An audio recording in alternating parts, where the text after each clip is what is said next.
Hello, my name is Micah Perkins. I'm a professional counselor in Edmond, Oklahoma, and this is Mindfulness Lesson number 6. And this lesson will wrap up our series in mindfulness. And if you remember in the past 5 lessons, we've had a focus of meditation.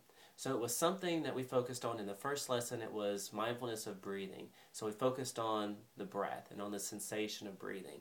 So whenever these thoughts would come up about the past or the future or judgments about the present, we just come back to that focus of meditation, which in the first lesson was the sensation of breathing, and we just do that over and over again. In the second lesson, it was mindfulness of visual objects, and so we would focus on that visual object, a candle or burning incense or something like that, and whenever these thoughts that would come up, we just gently go back and focus on that object of meditation, which was a visual object. And so one of the benefits of mindfulness is it helps us to learn how to manage stress and have happier lives. And I like to use the word manage emotions rather than get rid of. A lot of times I have people come see me and they say, I want to get rid of my depression, or I want to get rid of my anger.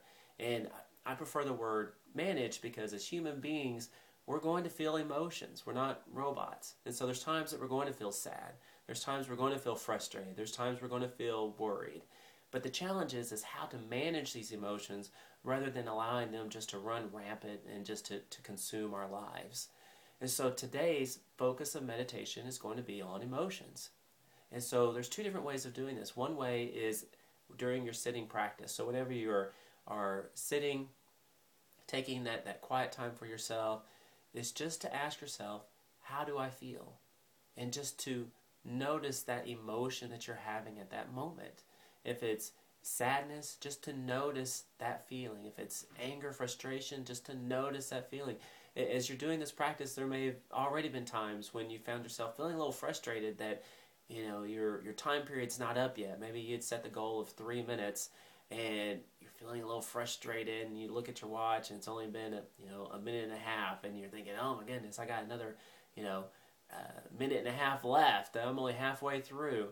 It's just to notice that emotion that you're having without fueling it with these additional thoughts. Again, thoughts about the past or the future or judging thoughts about the present. And so this allows you to experience the emotion without adding these thoughts to it, which will then fuel the emotion, which often turns frustration into intense rage, or which often turns sadness into depression or concern into high anxiety. Another way to do this is when you're in the moment. So whenever you're in the moment, you're standing in that line in Walmart, that car cuts you off in traffic, whatever the situation is, and you feel that frustration, that anger come up, is just to notice that feeling.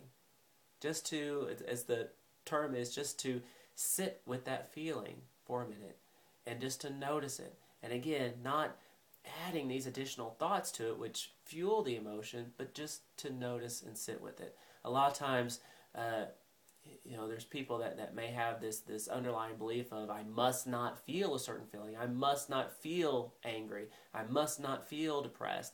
I must not feel anxious. And having that added expectation on ourselves that we must not feel a certain feeling is unrealistic. And oftentimes it actually makes these feelings grow.